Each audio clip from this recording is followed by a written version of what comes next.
Welcome to 5 Minute Solution channel. In this video I am going to show you guys how you can see your FPS or frame per second while playing a video game. So for that you have to just download a software and it's very easy. I'm going to show you guys.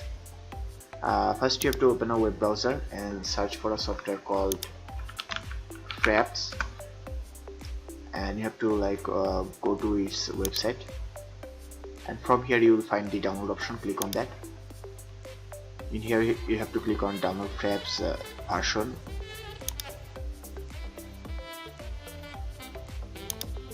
Once you have downloaded, you have to open the setup file.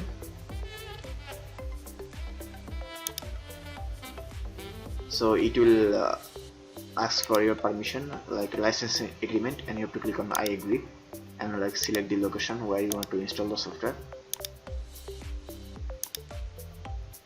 And it will ask for the location where you want to install the software. You have to click on next, and then you have to again click on next, install. So after it has been done, it will say completed. You have to click on close, and you have to open this software.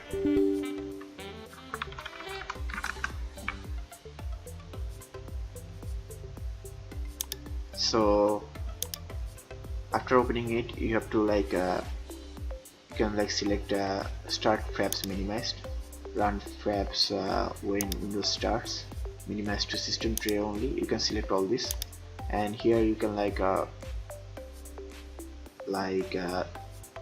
see the FPS option.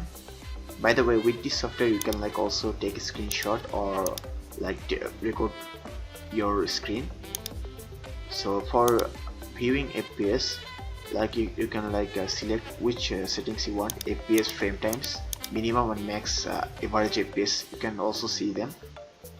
So you can also run benchmark with by pressing F11, and by pressing F12 you can enable the overlay of the FPS.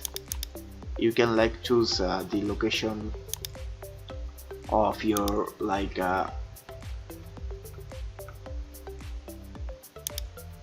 the location of the FPS meter, so you can choose anywhere. And after all this, all you have to do is open a video game, and you have to press the hotkey of overlay. So I have selected it to page down. You can select it to any key you want. So once you have opened the game, all you have to do is now is the pressing the overlay hotkey, and it will show you the FPS. And if you have enabled the frame times, minimum, max, average, these as well, then it will show these two. I currently don't have any game installed on my computer, so I cannot show you that, but I have explained you the process. All you have to do is just press the overlay hotkey, and it will show you the FPS in your desired location. So if you want more videos like this, then comment and subscribe, and also thank you very much for watching this video.